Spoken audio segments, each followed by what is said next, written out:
Anti-aging. I don't know about you guys, but I find that subject really exciting.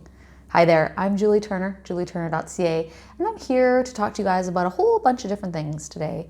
I don't have a script, I very seldom do, but I want to talk to you about a few things I've been experiencing lately and working on.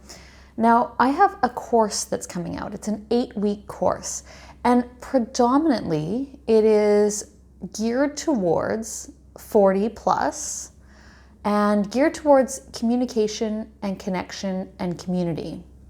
I kind of developed it because I work with a lot of entrepreneurs who take on that lone wolf kind of persona. But the interesting thing about the average entrepreneur, and lots of other people as well, is that, we're always wanting to grow, right? But we don't know what we don't know. So there's a lot of areas in our lives that we kind of leave and we don't really worry about growing in those areas. So this course that I'm going to teach it brings it all together. Now, that's not really what this video is about, but of course I wanted to mention that because my course might be mentioned throughout this video. Who knows? Again, I don't have a script. So I'm going to work kind of backwards. Last night, I was at an amazing place. Now, I have a good friend. His name is Patrick Malone, and he is a lovely gentleman who runs the Brain Butlers. And what he does is he actually teaches you how to take care of your brain. Now, I teach you how to take care of your mind. That's what I do. That is the software. He teaches you about the brain, which is the hardware. And it's all about supplementation and different technologies. And there's so much more to it. Now, it was a great experience. I'll show you guys some pictures later. I'll post some pictures of the different technologies and stuff I got to try out. Super brilliant. But the really interesting thing is everything I've been doing lately, all the things I've been talking about lately, intermittent fasting has reared its head. Now, for a long time, I heard people talking about intermittent fasting, as a way to dramatically lose weight. And it really frustrated me because I'm like, well, no kidding, you're going to lose weight. You aren't eating. So, how is this sustainable for life, right? The average person loses the weight and then they start eating like normal again and they eat, all their meals a day, blah, blah, blah. But it kept coming up. So I'm like, okay, instead of just getting annoyed by the subject, I thought I'd look into it. So just like when I was annoyed by having to sleep, because sleeping does kind of annoy me, it gets totally in the way of my productivity. But just for you guys out there that are listening, excuse me, I'm an expert on sleep hygiene now because all of the research I ran into, all of it, including my own research on myself, was that you have to sleep. You have to sleep 8 hours. And when you don't, there is ill effects on the body and your mind and your personality, to be quite honest. So anyways, I did a lot of research on intermittent fasting. And then I started doing it. So first of all, just to clarify, there are many different ways to fast. And fasting means you're not eating. And again, there's lots of different ways to do that. Some people think fasting is you're just on a liquid diet. That's not fasting. If you're actually ingesting nutrients, then your digestive system still has to work. Now, things like bulletproof coffee, in its essence, is a way to fast because taking the fat only with black coffee, no sugar, no dairy, will help you fast for a longer amount of time. But anyways, that's not the way I chose to do it. You can fast for 24 hours, you can fast for multiple days, or you can just, again, intermittent fasting. So intermittent fasting means that you only eat for a small window of the day. Small window is, everything is relative. Let's put it that way. So what Dr. Jason Fung, Dr. Jason F-U-N-G, what he says about intermittent fasting, and I learned a lot from this man and it just totally made sense. So if you want to look somebody up, look him up. Caveat to this whole conversation, do not try any of these things without actually looking at your current health, talking to your doctor, talking to a professional of some sort, because you may not be a good candidate for this, especially like if you've ever had any issues with eating disorders, that kind of thing. Not ideal. I'm not going to call myself an expert on whether you should intermittent fast or not, but I can answer a few questions and direct you to the right person to talk to make sure this is okay for you. Anyway, back to the story. So again, I'm doing the research, and what they suggest is that you should fast for women a minimal of 12 hours a day. And that includes your sleep, which if you're sleeping for 8 hours, it's not really a big challenge, I wouldn't think. And for men, a minimum of 14 hours per day. But the longer you can go, the better. Because if you continue to put food into your digestive system every few hours, there's certain things that your digestive system can't do. It cannot cleanse itself properly. Now, it was really interesting because one of the things that Dr. Jason talks about, and there's a lot of other people that I will possibly reference as well.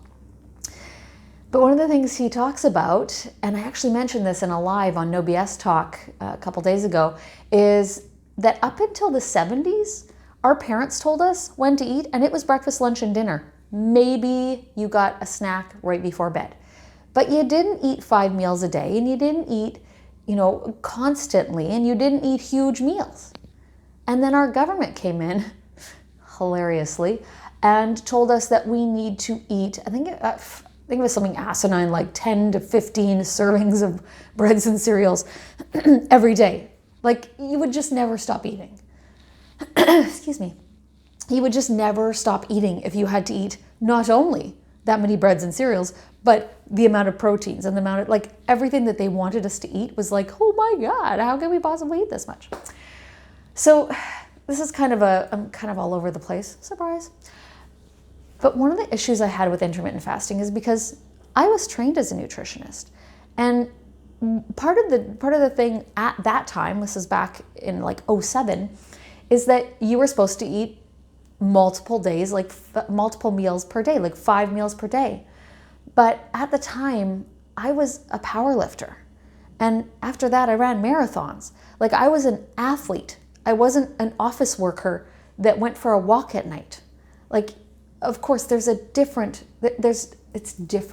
But now I'm still working out every single day, and I've been intermittent fasting. And you may or may not have noticed I have lots of energy.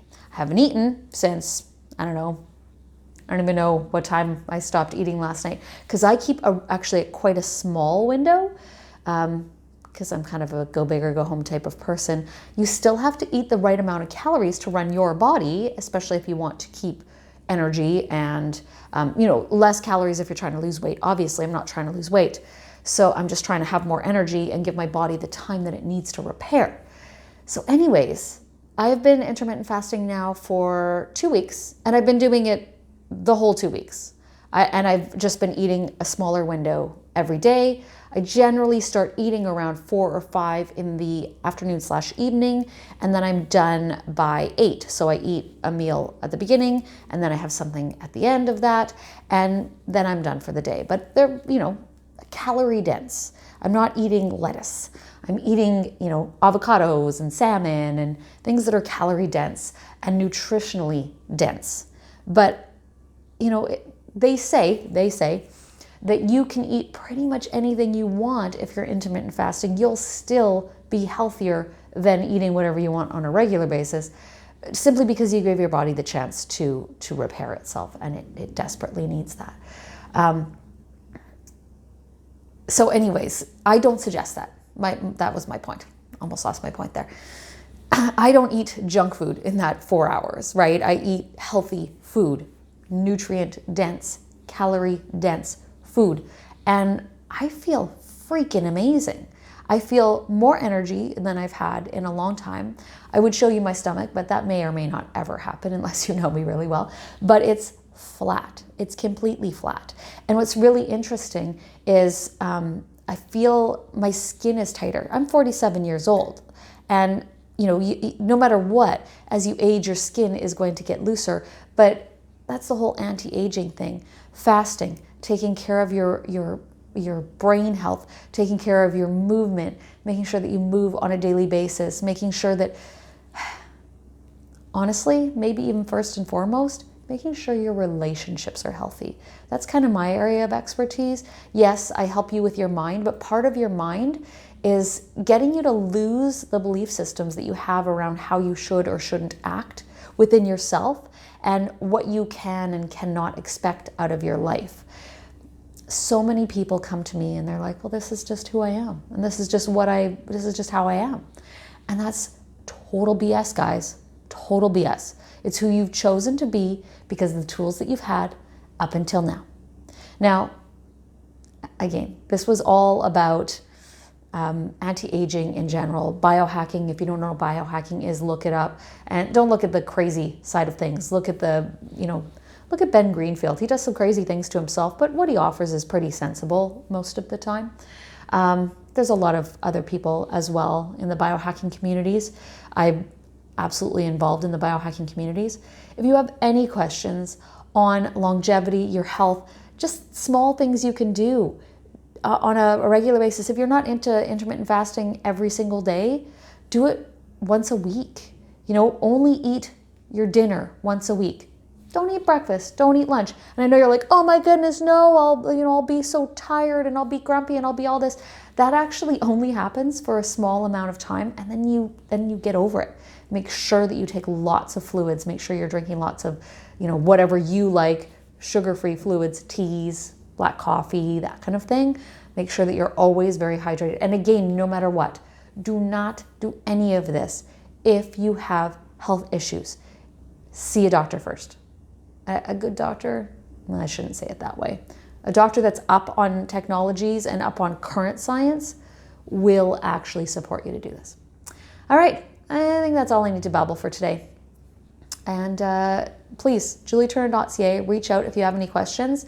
I would love you to sign up in advance for my course that's going to be out in a few weeks. Super exciting. Can't wait to share it with you guys. Thanks again. Bye for now.